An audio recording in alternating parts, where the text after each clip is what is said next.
ಸತ್ಯಜಿತ್ ಇವತ್ತಿಗೂ ಟಾರ್ಗೆಟ್, ಅವತ್ತು ಮಾಡಿರೋ ಕೆಲಸಕ್ಕೆ ಇವತ್ತಿಗೂ ಟಾರ್ಗೆಟ್. ಇಡೀ ರಾಜ್ಯದಲ್ಲಿ ಹಿಂದುತ್ವದ ಹೋರಾಟಗಾರನಿಗೆ, ಸಾಮಾಜಿಕ ಕಾರ್ಯಕರ್ತನಿಗೆ ಮೊತ್ತ ಮೊದಲ ಗನ್ಮೆನ್ ಬಂದಿರೋ ಸತ್ಯಜಿತ್ ಸುರತ್ಕಲಿ.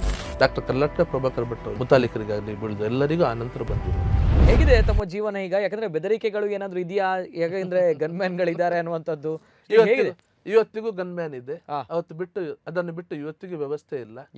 ಇವತ್ತಿಗೆ ವ್ಯವಸ್ಥೆ ಇಲ್ಲ. ಓಕೆ, ಎಲ್ಲವನ್ನ ಬಿಟ್ಟಿದ್ದೀರಲ್ಲ, ಹೋರಾಟಗಳಿಲ್ಲ, ಅದು ಕೂಡ ಗನ್ಮ್ಯಾನ್ಗಳು, ಜೀವ ಬೆದರಿಕೆ. ಸತ್ಯಜಿತ್ ಹೊಡಿಬಡಿ ಮಾಡಿದವನಲ್ಲ, ಸಾಮಾಜಿಕ ಆಂದೋಲನ ನಿರ್ಮಾಣ ಮಾಡಿಕೊಂಡು ಹೋದ. ಆ ಸಾಮಾಜಿಕ ಆಂದೋಲನದ ಕಿಚ್ಚು ಇವತ್ತಿಗೂ ಕೆಳಗಡೆ ಇದೆ, ತಳಮಟ್ಟದಲ್ಲಿ ಇದೆ.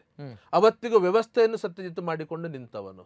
ಕಾರ್ಯಕರ್ತರ ಮನೆ ಇರ್ಬೋದು, ಮೊಕದ್ದಮೆ ಇರ್ಬೋದು, ಸ್ಟೇಷನ್ ಇರ್ಬೋದು, ಜೈಲ್ ಇರ್ಬೋದು, ಆ ವ್ಯವಸ್ಥೆ ಅದರಲ್ಲಿ ಬಲವಾಗಿ ನಿಂತ್ಕೊಂಡಿದ್ದವನು ಸತ್ಯಜಿತ್. ಹಾಗಾಗಿ ಬಂದಿರುವಂತದ್ದು. ಇವತ್ತಿಗೂ ಕೂಡ ಸತ್ಯಜಿತ್ ಪೂರ್ತಿ ಬಿಟ್ಟು ಎಲ್ಲೂ ಹೋಗಿಲ್ಲ ಸತ್ಯಜಿತ್. ಓಕೆ, ಗನ್ಮ್ಯಾನ್ ಯಾಕಿದೆ ಅನ್ನುವಂಥ ಸತ್ಯಜಿತ್ ಅವರಿಗೆ ಹಾಗಾದ್ರೆ ಈಗ? ಯಾಕಂದ್ರೆ ಈಗ ಎಲ್ಲವನ್ನ ಬಿಟ್ಟಿದ್ದಾರೆ ಸತ್ಯಜಿತ್ ಅವರು. ಸತ್ಯಜಿತ್ ಇವತ್ತಿಗೂ ಟಾರ್ಗೆಟ್, ಇವತ್ತಿಗೂ ಅವತ್ತು ಮಾಡಿರೋ ಕೆಲಸಕ್ಕೆ ಇವತ್ತಿಗೂ ಟಾರ್ಗೆಟ್.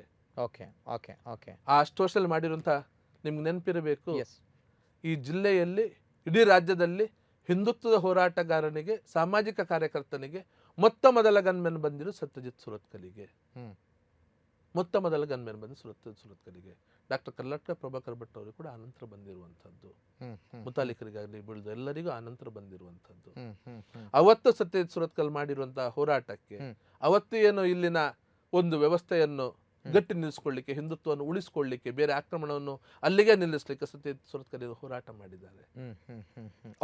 ಅದಕ್ಕೆ ಇವತ್ತು ಸತ್ಯಜಿತ್ ಸುರತ್ಕಲ್ ಟಾರ್ಗೆಟ್. ಅದರ ಜೊತೆಯಲ್ಲಿ ಇನ್ನೊಂದು, ಸತ್ಯಜಿತ್ ಸುರತ್ಕಲ್ ಇವತ್ತು ದೇಶದ ಚಿಂತನೆಯನ್ನು, ರಾಷ್ಟ್ರದ ಚಿಂತನೆಯನ್ನು ಬಿಟ್ಟವನಲ್ಲ.